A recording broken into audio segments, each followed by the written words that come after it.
Makinis. Mula ulo, mukhang talampakan. Hanggang talampakan. Tara na at makipag-ututang dila kay Laika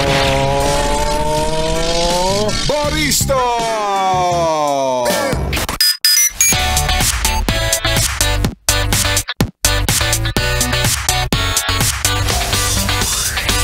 Hayat kaway-kaway para sa'yo, yes, friend, na namong problema.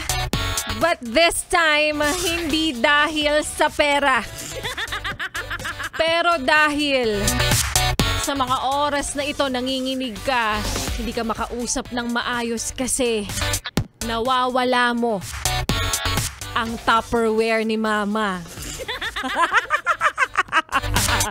Bukod sa Tupperware niyang nawawala mo, yung payong na bagong bili niya, hindi mo rin mahanap saan mo naiwan. Ay nako, meron na namang hindi makakagala this weekend at meron na namang may evict sa bahay ni Mama. Sa totoo lang, 'di ba? Yung nanay at tatay natin, ito legit. Nakakalimutan yung password sa Facebook nila pero hindi nakakalimutan ni Mama yung Tupperware na ibinigay niya. Diba? Ay nako. Ewan ko ba dito sa mga nanay at tatay natin? Baka kalimutin. Pero kapag dun sa mga bagay na ganyan, matandain sila, no? Maayong hapon sa mga maot at gwapa na yes-friend natin. Kasama nyo ng kakakwentuhan, kachismisan, karatig, katuwang at kaututang dila rin ngayon pong araw ng Tuesday. Tuesday pa lang pero yung brain cells ko ubus na ubus na. Cells lang pala pero wala tayong brain. At para sa mga yes-friend natin na nag-aabang na naman ng papremyo dyan, mukha kayong promo.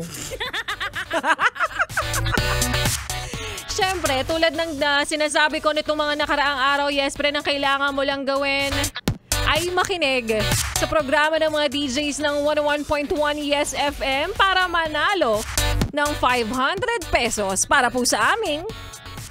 Ano ba yan? Pera, pera! Pera, pera lang yan! Pera, pera! Pera, pera lang yan! Nawala yung pang ano natin dun, ah. But anyway, so yes, friend, kailangan mo nga lang gawin ay makinig pero kahapon, namigay na ako ng 500 pesos, huwag ka nang abusado. Pero mamaya, mamimigay si B-Boy Bibo ng 500 pesos.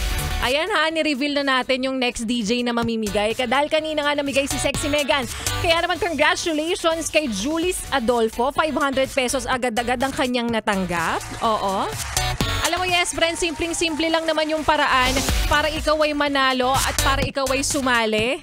Again, simula umaga hanggang gabi, makinig ka sa 101.1 Yes FM. At simple lang din naman ang hinihiling namin, yes, friend, para sa 500 na yan na minsan hindi lang isa, hindi lang dalawa, hindi lang tatlo, dahil minsan 75 pa.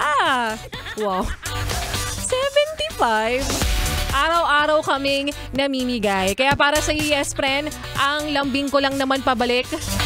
Siyempre, wag mo nang ilipat ang iyong stasyon at araw-araw makinig ka dahil ginagawa na namin ang lahat. Nangingitim na kami. Tutog na kami para magbigay ng saya sa inyo. Sana ibalik nyo lang sa paraang makikinig kayo lagi sa 101.1 Yes FM. Kaya naman magbabalik po si Laika Barista at wag mo nang ilipat ang iyong stasyon. Wag mo na rin ipihit pa ang iyong talapitan sa kalaban dahil mamaya sa aking pagbabalik.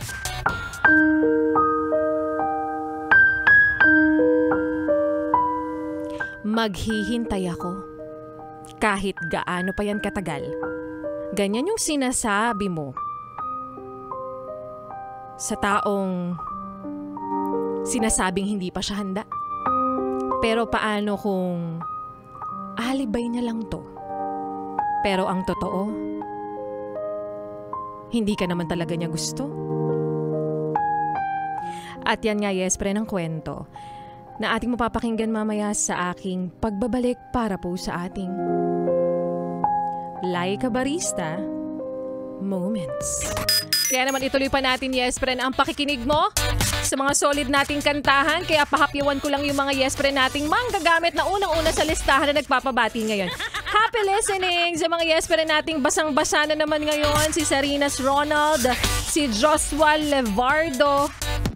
Shout out from Binyan, Laguna. Always listening sa 101.1 Solid Yes FM. Maraming salamat po. Kaya ituloy pa natin ang mga kantahan natin ngayong hapon.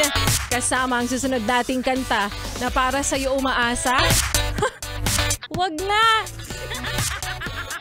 Yun lang yung sinabi. Kaya naman here's The Ones We Once Loved by Ben and Ben. Dito pa rin sa 101.1 Yes FM. Yes, on the other